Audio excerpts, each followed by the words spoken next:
जिसे देखो फिक्र दुनिया में लगा है, सब फिक्र आखिरत को बुलाए बैठे हैं। जैसे हमेशा रहना ही यही इस तरह दुनिया में दिल लगाए बैठे हैं। कायनात की सबसे महंगी चीज एहसास है, जो दुनिया के हर इंसान के पास नहीं होता।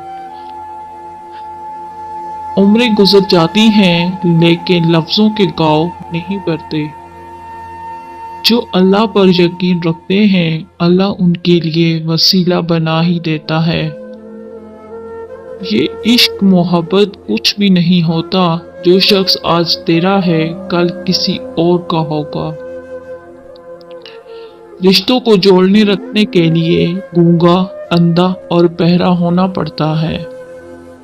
कभी कभी हमें खामोश रहना पड़ता है, इसलिए नहीं कि हम डरते हैं, बल्कि इसलिए कि रिश्ते हमें बहस से ज्यादा प्यारे होते हैं।